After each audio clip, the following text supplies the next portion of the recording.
Sinulog Festival. From Cebu City, the Sinulog Festival honors the Santo Niño in began in 1521 when Ferdinand Magellan arrived in Cebu and gifted the image of the Santo Niño. The festival is known for its rhythmic, forward, and backward dance movements, often performed with vibrant costumes and laurel style that symbolizes victory. Let us all welcome the performers of Sinulog Festival.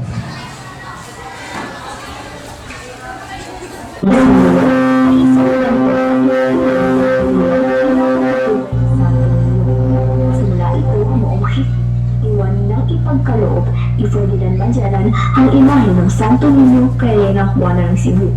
Kilala ang sinulog sa masiglang sayawan, tugtugan at sigaw ng pitsenyor na sumisimbolo sa malalim na pananampalataya ng mga Cebuano. Ating tunghayan ang pagtatanghal ng ikawalong baitang, ang Sinulog Festival.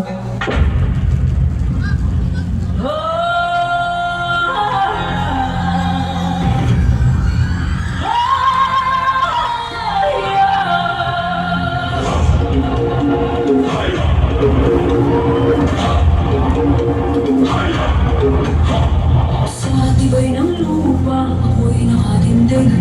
Sa bigan ng mundo, ako'y di matitinag.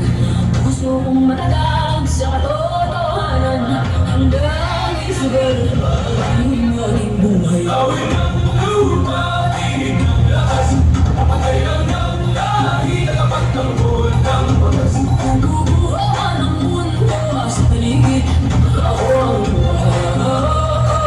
Matibay at matatag. Sa bawat sugat lumay humihilom sa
mga ibon naglalakbay sa himpapawid. Kay sarap mabuhay sa ilalim ng nag-iisang mundong makulay. Sayaw, sayaw, sumasayaw ang langit, kay aming dahilan upang magdiwang. Tayo ay nag-isa ng langit, lupa, kalikasan at kultura.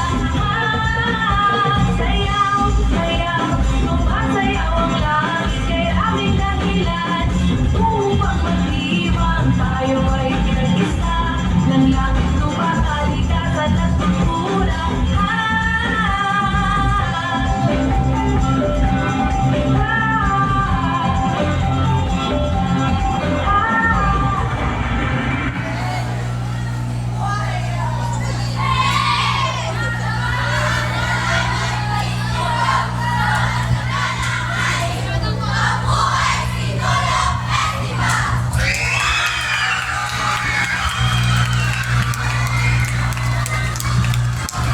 A big round of applause for amazing performance.